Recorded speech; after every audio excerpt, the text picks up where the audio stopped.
Welcome you all to Siksha Kutum. Today we are going to start our course on Lakshmikant Polity.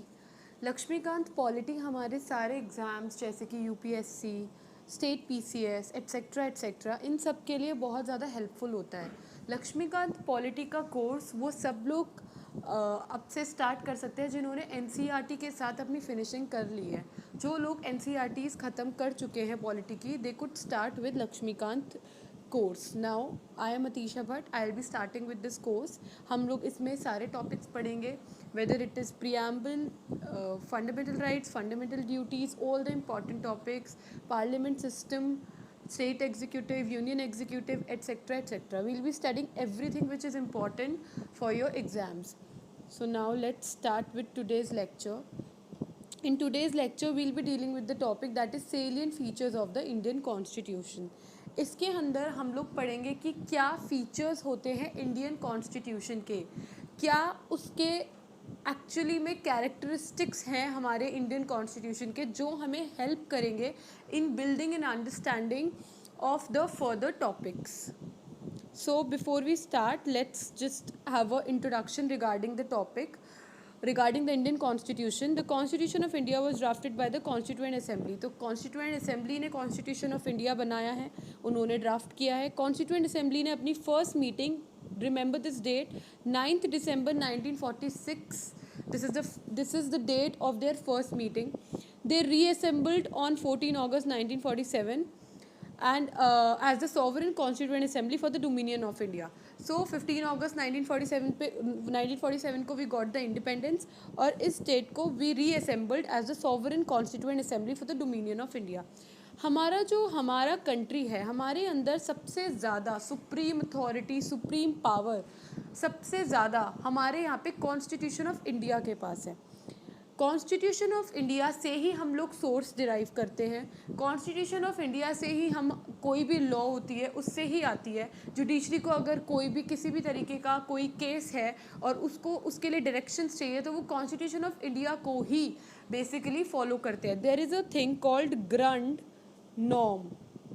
Grand norm क्या होता है? That constitution is the supreme authority, supreme power. हम grundnorm का rule follow करते हैं. हमारे यहाँ पे constitution of India is the supreme form of power. हमारे कॉन्स्टिट्यूशन में हमारे पॉलिटिकल प्रिंसिपल्स, हमारा स्ट्रक्चर, प्रोसीजर्स, पावर्स, ड्यूटीज़, जो भी बेसिक रूल्स हैं, जो भी हम लोगों के कंट्री के गवर्नेंस के लिए बेसिक रूल्स हैं या लॉज हैं, वो हमारे कॉन्स्टिट्यूशन में मैंशनड है. हमारा कॉन्स्टिट्यूएंट असेंबली ने 26 नवंबर 1949 को passed by the Constituent Assembly 26 November 1949. It came into effect on 26 जनवरी 1950, जिसको हम अपना रिपब्लिक डे सेलिब्रेट करते हैं. तो 26 जनवरी को हम लोग अपना बेसिकली रिपब्लिक डे सेलिब्रेट करते हैं.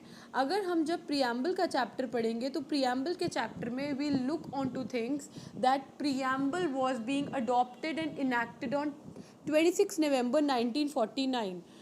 तो इसीलिए कॉन्स्टिट्यूएंट असेंबली ने ये कॉन्स्टिट्यूशन को प्रोड्यूस किया और उन्होंने एक्चुअली में इसको as a major rule book हमारे कंट्री का डिक्लेयर किया. Salient features. Now let's move on to the salient features. Salient features पढ़ रहे हैं तो हमारे लिए बहुत इंपॉर्टेंट है कि हम जाने कि क्या हमारा कॉन्स्टिट्यूशन है और उसमें क्या उसके फीचर्स हैं जो बहुत मेजर फीचर्स हैं जो हमें हेल्प करेंगे उसका फाउंडेशन बनाने के लिए. अगर हमें फंडामेंटल राइट्स पढ़ना है, हमें फंडामेंटल ड्यूटीज़ पढ़ना है, अगर हमें कोई भी टॉपिक पढ़ना है XYZ, हमारे लिए इंपॉर्टेंट है कि हम उसके फीचर्स जान लें. बिकॉज फीचर्स के थ्रू हम फंडामेंटल राइट्स को, फंडामेंटल ड्यूटीज़ को और जो भी पार्ट्स हैं इंपॉर्टेंट पार्ट्स, उनको ईजिली समझ पाएंगे, उनको ईजिली अंडरस्टैंड कर पाएंगे. Constitution of every country has certain special features, yes, because the historical background, social, economic and political conditions influence the making. Yes, there are a lot of factors which are responsible for the making of the constitution. वो historical भी हो सकते हैं, वो geographical भी हो सकते हैं, वो political भी हो सकते हैं, social, economic भी हो सकते हैं.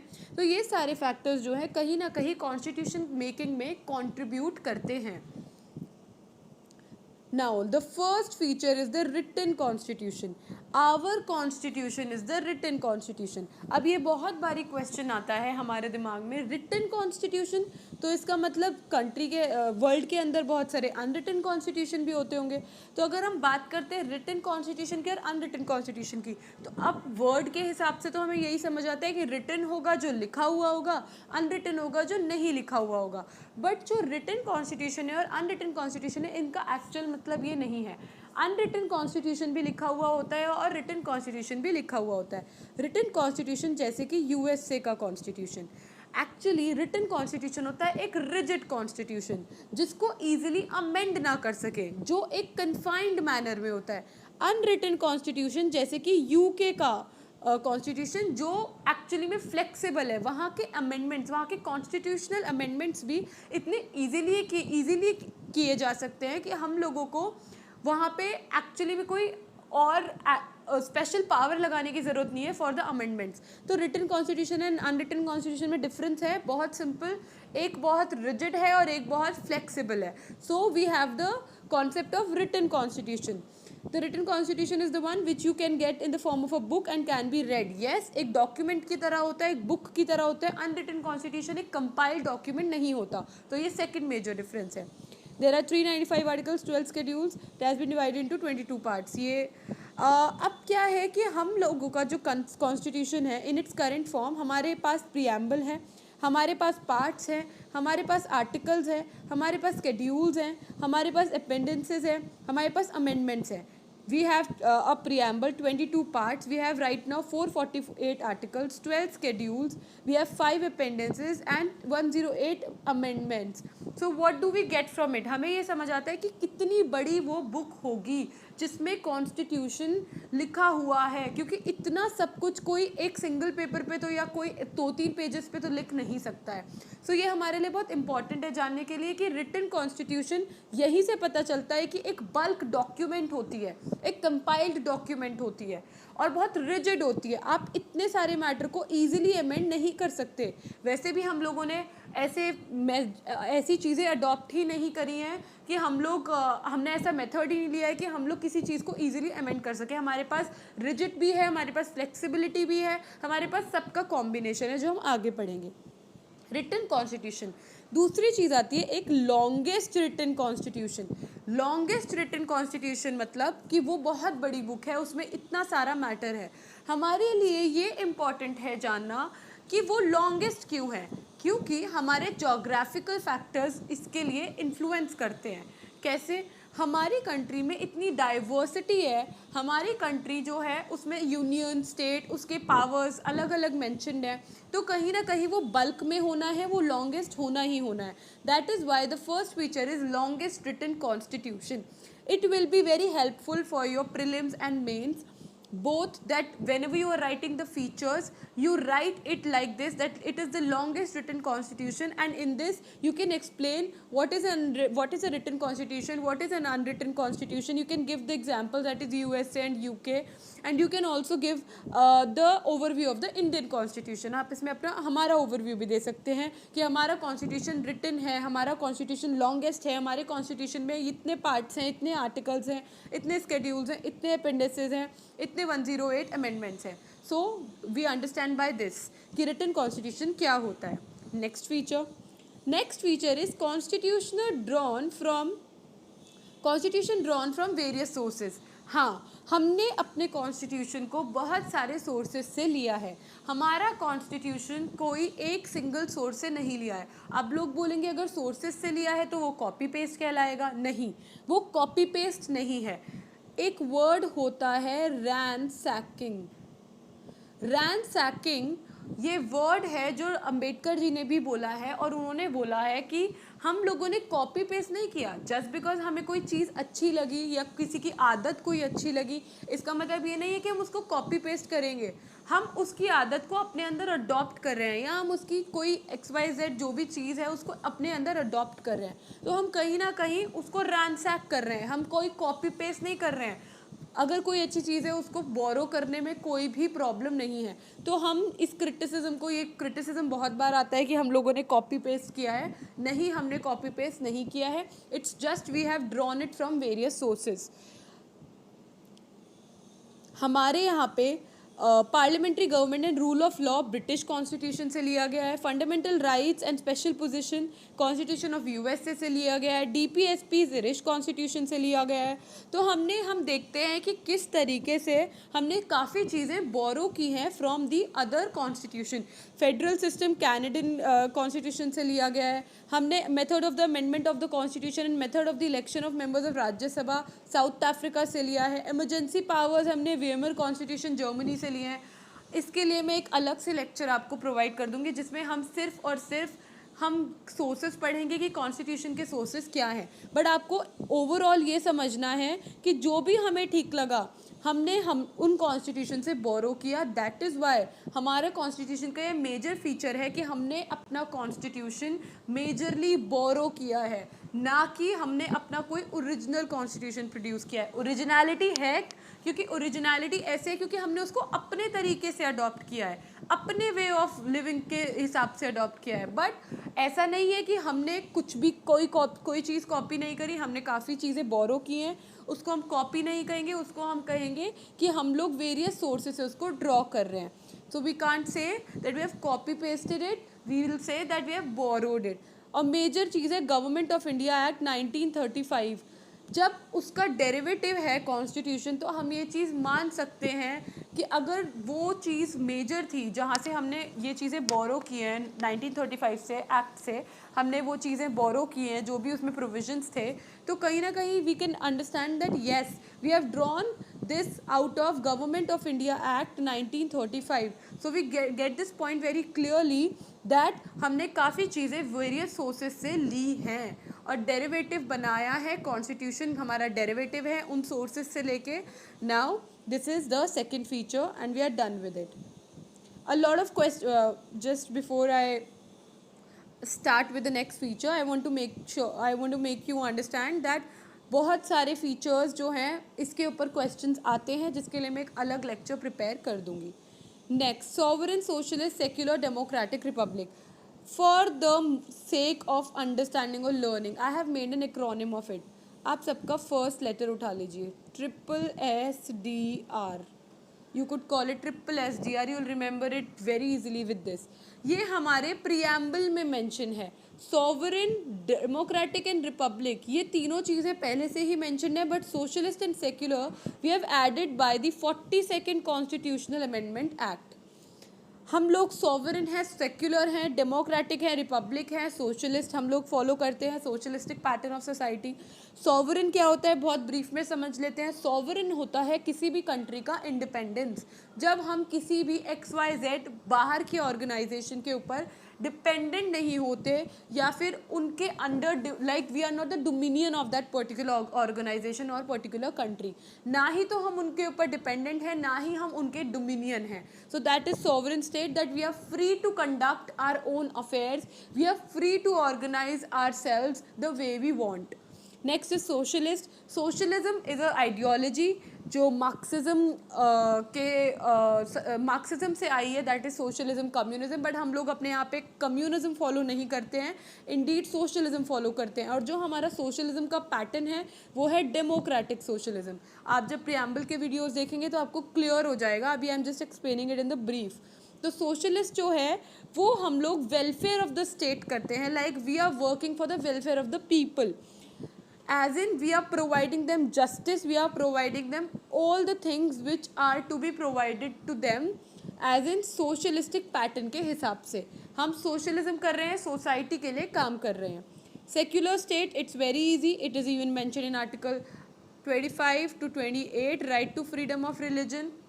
हम लोग एक ऐसी कंट्री है जो पॉजिटिव कॉन्सेप्ट ऑफ सेक्युलरिज्म को अडॉप्ट करते हैं। ये हम प्रियम्बल के लेक्चर में समझ लेंगे कि पॉजिटिव कॉन्सेप्ट क्या है। But for the meanwhile understand that we are a secular country. हमारे यहाँ पे कोई एक रिलीजन ऑफिशियल रिलीजन नहीं है।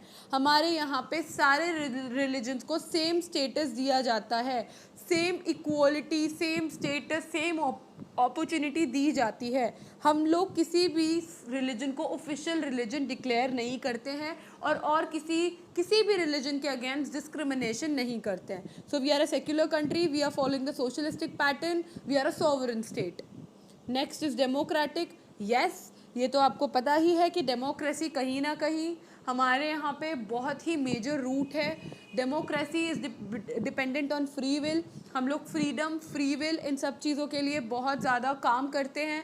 हम लोग फ्रीडम में भी बिलीव रखते हैं। हम लोगों के यहाँ रेगुलर इलेक्शंस होते हैं, फेयर एंड फ्री इलेक्शंस होते हैं, यूनिवर्सल एडल्ट फ्रेंचाइजी के थ्रू इलेक्शंस होते हैं, जो हम आगे के स्लाइड्स में पढ़ेंगे। डेमोक्रेटिक स्टेट, हम लोगों के यहाँ पे the power, the supreme power lies with the people, by the people, of the people, for the people, said by Abraham Lincoln.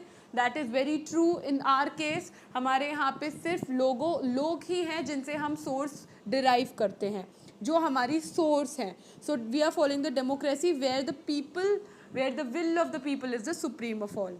Next is republic. The president of India, हमारे यहाँ पे elected head जो है वो hereditary नहीं, वो elected head होते हैं. हमारे यहाँ पे head of the state is elected for a fix term and by a fixed method. तो हमारे यहाँ पे इलेक्टेड हेड होता है, मोनार्की नहीं है, हेरिडिटरी नहीं होता है. हमारे यहाँ पे जो हेड है वो इलेक्शंस के थ्रू बनते हैं.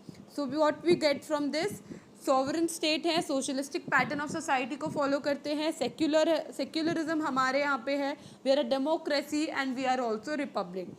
So this is the very major important feature of our Indian Constitution.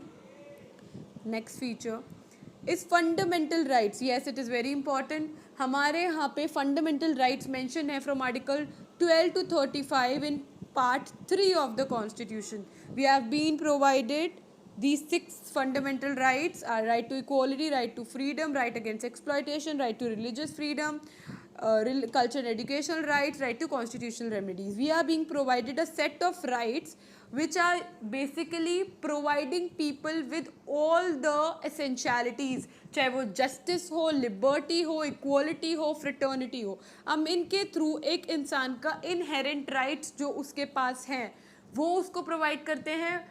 उसके थ्रू हम लोग सोसाइटी में एक जस्ट ऑर्डर मेंटेन करने की कोशिश करते हैं. So this is a very important feature of the Indian constitution.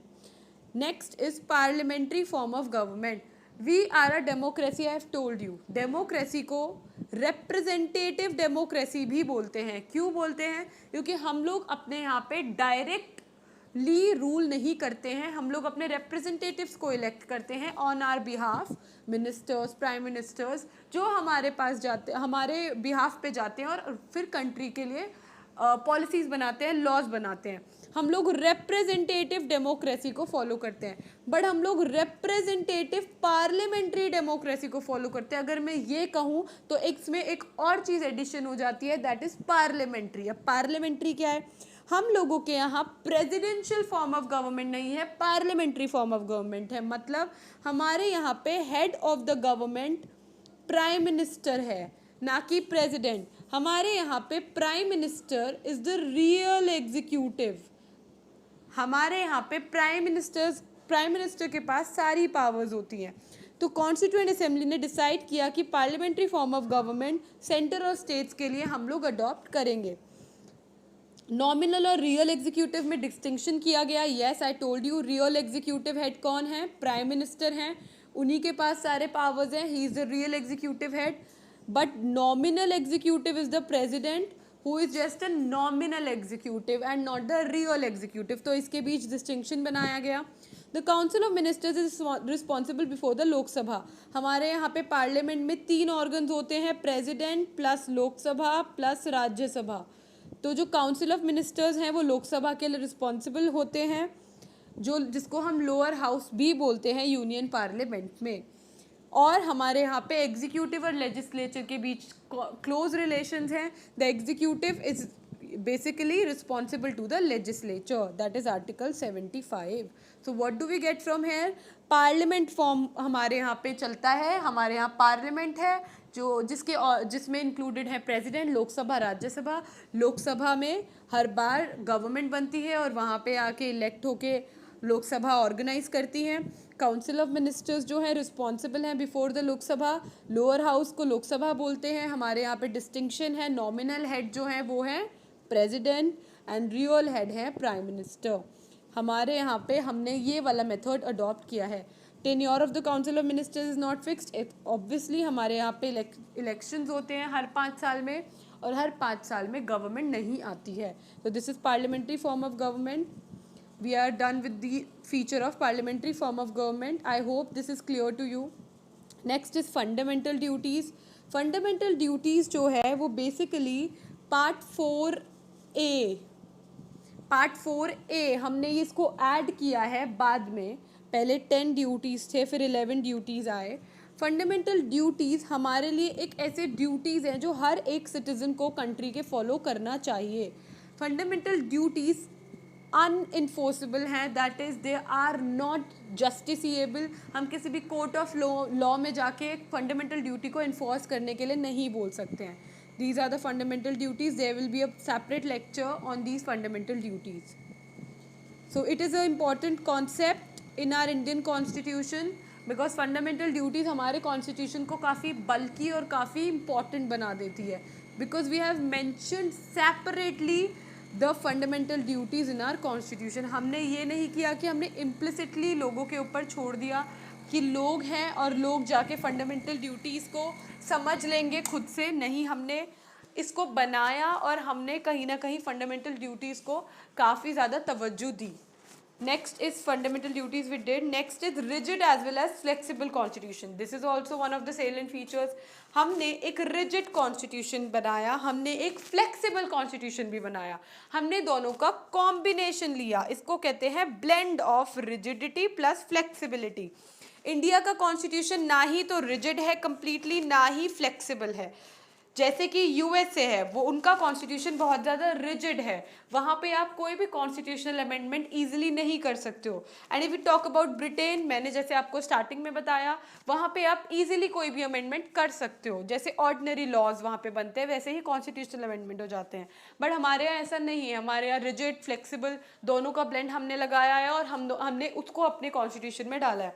Under article 368, everybody knows about article 368. Article 368 में हमारे पास अमेंडिंग पावर्स आती हैं. हमारे कुछ आर्टिकल्स हैं जिनके लिए हमें स्पेशल मेजॉरिटी चाहिए होती है, कुछ आर्टिकल्स हैं जिनके लिए हमें सिंपल मेजॉरिटी चाहिए होती है. सो हमारे लिए, और कभी कभी हमें रैटिफिकेशन ऑफ द स्टेट्स भी चाहिए होता है, जो हम अमेंडमेंट प्रोसीजर जब हम पढ़ेंगे तो हम उसको जानेंगे. सो वी अंडरस्टैंड कि हमारे पास रिजिडिटी भी है, फ्लेक्सिबिलिटी भी है और दोनों का कॉम्बिनेशन भी है. तो हम दोनों को चीज़ों को, रिजिडिटी और फ्लेक्सिबिलिटी को एक साथ अडॉप्ट करके कहीं ना कहीं चलते हैं. So this is a very important feature of the Indian constitution. Next is federal in form, unitary in spirit. Yes, what is federalism? Federalism होता है जब हम लोग पावर डिवाइड करते हैं vertically. This is also known as vertical distribution of power. Centre है, state है, उनके बीच में, और अब तो लोकल भी है 73rd अमेंडमेंट के बाद. सेंटर, स्टेट, लोकल, हम तीनों ऑर्गन्स को, जो गवर्नमेंट का जो ये वर्टिकल डिस्ट्रीब्यूशन है, हम इसके थ्रू एक हायरार्की सॉर्ट ऑफ बनाते हैं, जिसमें बेसिकली हमारे यहाँ पे सेंटर डोमिनेटेड होता है. बट अगर हम फेडरलिज्म की बात करें पर्टिकुलरली कि और कंट्रीज़ में फेडरलिज्म कैसे प्रैक्टिस होता है, ऐसे नहीं प्रैक्टिस होता है. फेडरलिज्म प्रैक्टिस होता है जब उनके यहाँ पे स्टेट, सेंटर, सबके पास अपनी ऑटोनॉमस पावर होती है. बट हमारे कंट्री में जो है, हम लोगों ने सेंट्रल टेंडेंसी दी हुई है, एज इन सेंटर को इम्पोर्टेंस दी हुई है. Centre is very very important. ये बोला है केसी वेयर ने, इसको बुलाया है quasi federal. Quasi federal is something जब हमारे पास फेडरलिज्म है, हमारे पास, हम लोग फॉलो करते हैं, हम स्टेट्स को ऑटोनॉमी देते हैं, उनको फ्रीडम देते हैं, बट हमारी बायसनेस किसकी तरफ है? वो है centre. So we have a central tendency with federalism on the base. तो केसी वेयर ने बोला है कि हम लोग क्वाज़ी फेडरल में फॉल करते हैं. सो इसके अगर आपको फीचर्स हैं तो just learn them, because it's very important to learn these features. Federal features होते क्या हैं? रिटन कॉन्स्टिट्यूशन हमारे यहाँ है, रिजिड कॉन्स्टिट्यूशन हमारे यहाँ रिजिड भी है. Supremacy of the constitution, yes it is there. Division of subjects, yes, हमने अगर सब्जेक्ट्स की बात करें तो हमारे पास लिस्ट सिस्टम है जो मैंशनड, जो हमारे स्केड्यूल्स में मैंशनड है, जहाँ पे हमें लिस्ट सिस्टम दिया हुआ है, union, state, concurrent, independent judiciary. Yes, we have all these features. तो हम लोग फेडरल कंट्री हैं. सो नाउ वी अंडरस्टैंड कि हमारे पास ये सारे फीचर्स हैं, बट हम यूनिटरी क्यों बोलेंगे? क्योंकि हमारे पास ऐसे बहुत सारे फीचर्स हैं जो यूनिटरी बायस्ड हैं, जो लोग सेंटर को बहुत ज़्यादा पावर्स देते हैं, जो लोग सेंटर की तरफ बहुत ज़्यादा झुकाव रखते हैं। तो इसीलिए हम बोलेंगे दैट हम फेडरल फॉर्म में हैं, बट हमारी स्पिरिट सेंटर है, लाइक यूनिटरी है, सेंट्रिक स्पिरिट है। लोगों, जो हमारा कंट्री है वहाँ पे सेंट्रलाइज्ड टेंडेंसीज यूज होती हैं, वहाँ पे सेंट्रलाइज्ड टेंडेंसी दिखाता है वो कि सेंटर जो है उसकी तरफ हम बायस्ड हैं। Next, Indian constitution is partly rigid partly flexible. Yes, हमारे पास अमेंडमेंट प्रोसीजर है, मैंने आपको समझा दिया procedure of amendment. These are the articles, article 368 के अंदर ये मेथड्स दिए हुए हैं अमेंडमेंट के। सो इट वाज बेसिकली, ये federal in form unitary in spirit is one of the salient feature of the constitution. You could also state their cases where का concept, that is quasi federal. He called us quasi federal. Why? Because we have a centralized tendency. Next, universal adult franchise. Universal adult franchise क्या होता है? Universal adult franchise और suffrage is basically right to vote. जब हम अपने country में अब जो अडल्ट्स होते हैं उन सब अडल्ट्स को, वो स्पेसिफिक एज मेंशन होती है, किसी कंट्री में कुछ हो सकती है, किसी कंट्री में कुछ हो सकती है, हमारे यहाँ पे 18 years and above people are being provided the right to vote, that is one vote equals to one each person. तो हर एक इंसान को एक वोट का राइट मिलता है, the person could go and vote for the particular candidate जो भी उनको ठीक लग रहा है, तो that is known as universal adult franchise. Article 326 talks about it, जहाँ पे universal adult franchise हमें provide की जाती है Article 326 के through.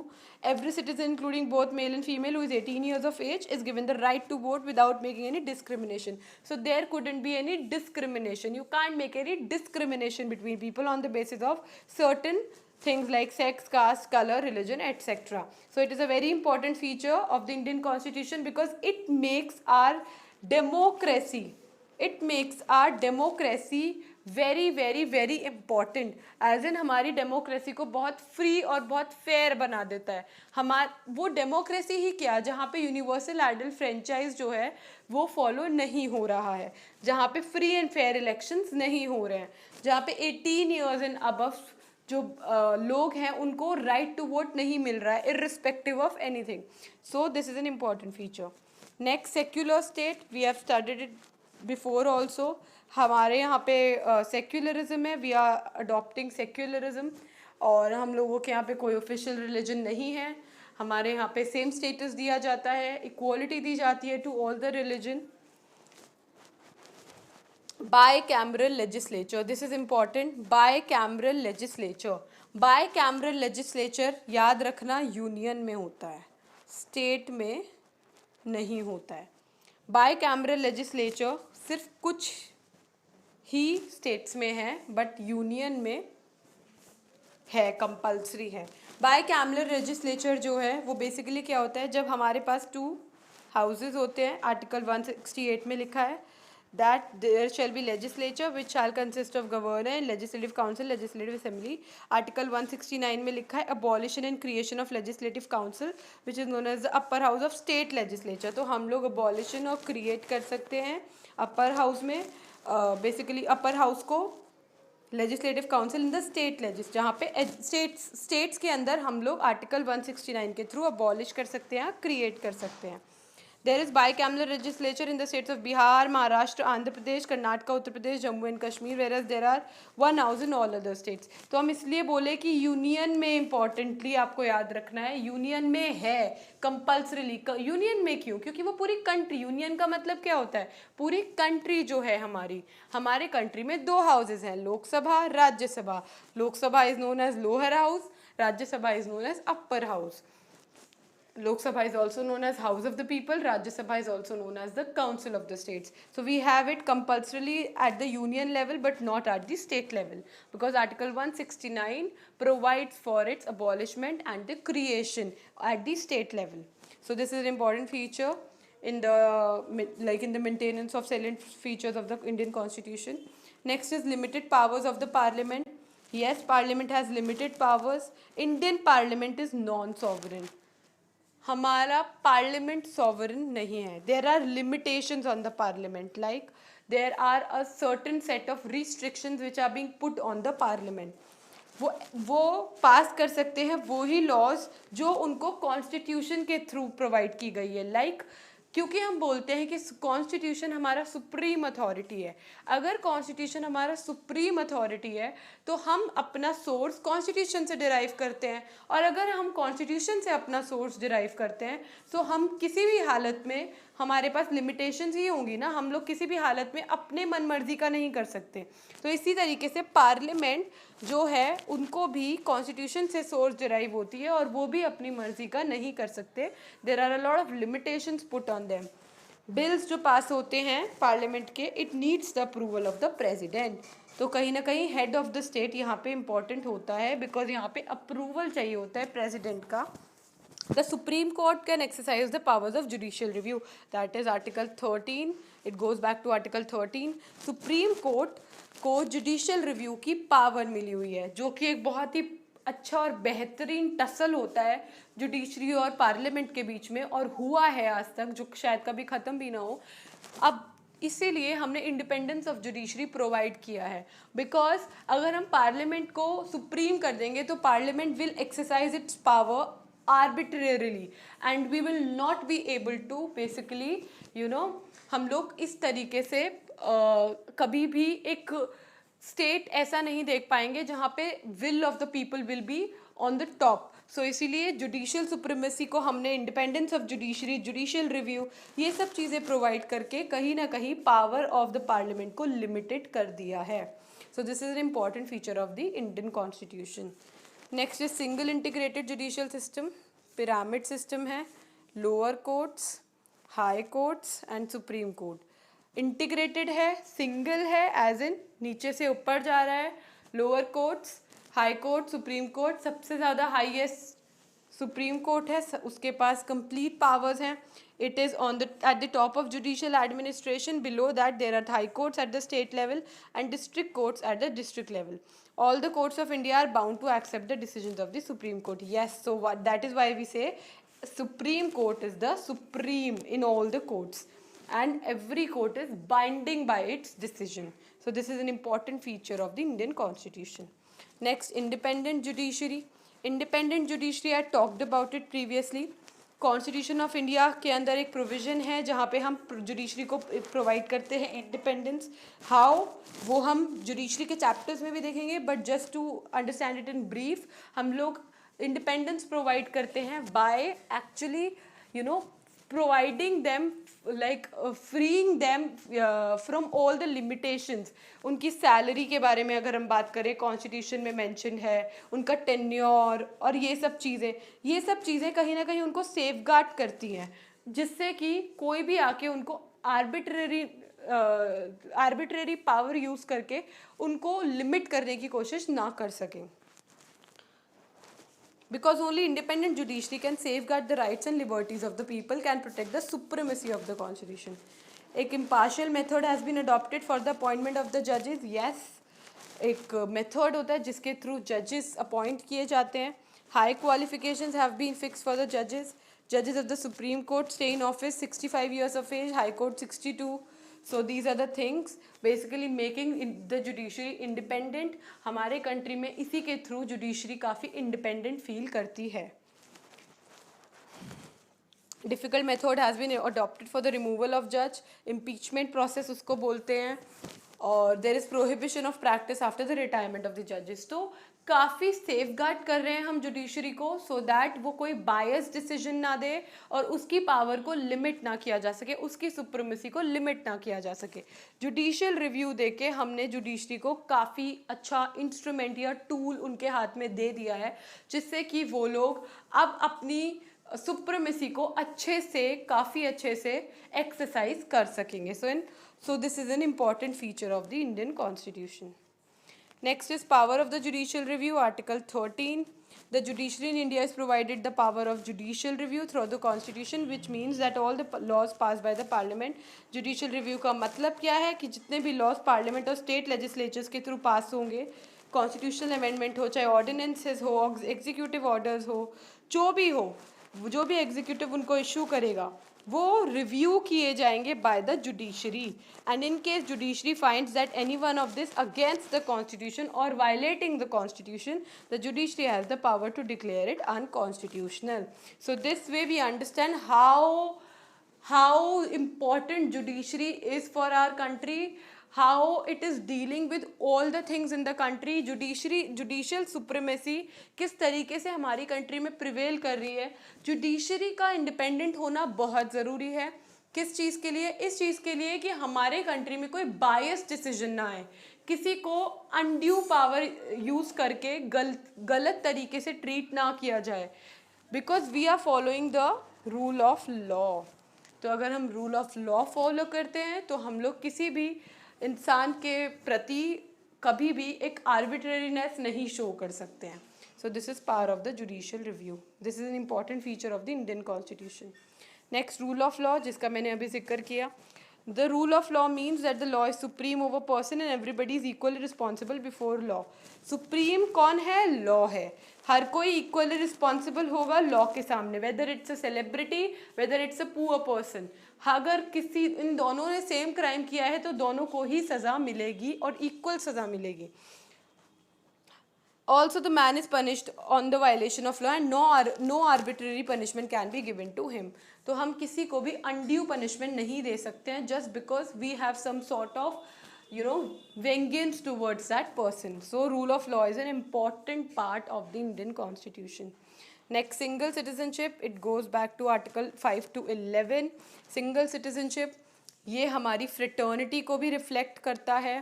फ्रेटर्निटी को रिफ्लेक्ट करना मतलब फ्रेटर्निटी हमारे प्रियम्बल मेंशन्ड है, जो ब्रदरहुड के बारे में बात करती है, भाईचारे के बारे में बात करती है. सिंगल सिटीजनशिप, ऐसे बहुत कंट्रीज है जहाँ पे सिंगल सिटीजनशिप नहीं होती, डुअल सिटीजनशिप होती है. उनके कंट्री का सिटीजनशिप अलग होता है, स्टेट का सिटीजनशिप अलग होता है, बट हमारे यहाँ पे नहीं. हमारे यहाँ पे we all will be considered as Indians. हम लोग इंडियंस हैं. हमारे यहाँ पे ऐसा कोई प्रोविज़न नहीं है कि किसी स्टेट से बिलोंग कर रहे हो तो आप उस पर्टिकुलर स्टेट के नाम से भी जाने जा सकते हो. हम सिर्फ एक कंट्री के नाम से जाने जाएंगे.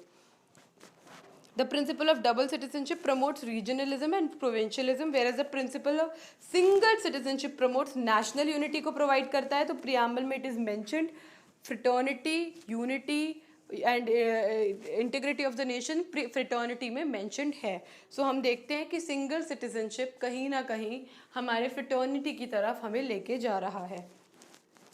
Next is special provisions. There are a lot of special provisions for the protection of the interest of the scheduled castes, scheduled tribes, backward classes and minorities. Why? Because there is a provision that is known as, we follow a sort of thing that is known as positive discrimination. हम किसी भी ऐसे down trodden cast के लिए या woman हो गया, ऐसे कोई सेक्शन के लिए जो अंडर प्रिविलेज्ड है, उनके लिए स्पेशल प्रोविजंस बना सकते हैं. क्यों?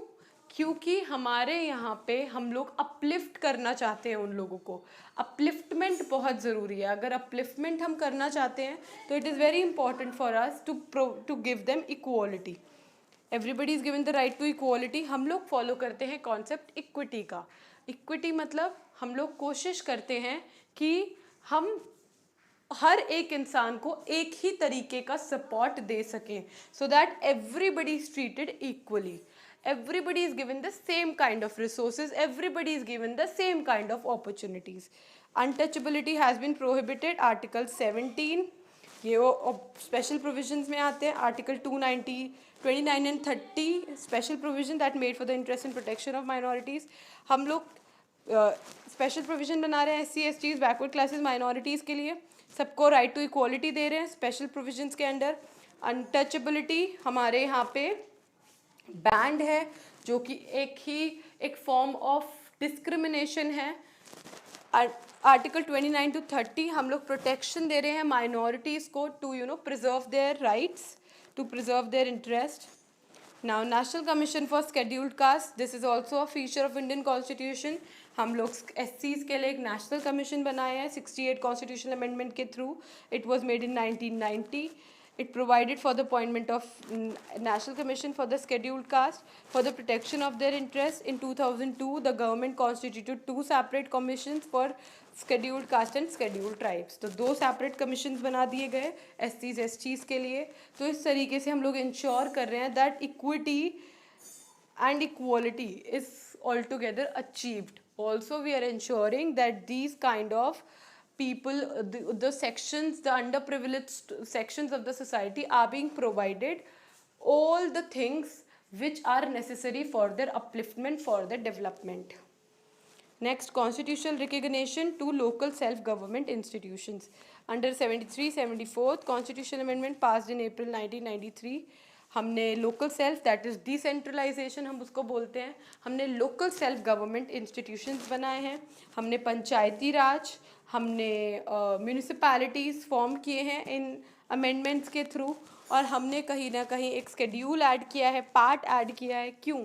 क्योंकि हम लोगों को डिसेंट्रलाइजेशन करना था. हम लोगों को अपने पावर्स जो हमारी यूनियन और स्टेट्स के पास है वो ही पावर लोकल लेवल पे भी हम लोगों को डिस्ट्रीब्यूट करने थे, so that people are exercise more participation in the decision making process. So it is an important feature of the Indian Constitution. So these were the features we have done so far.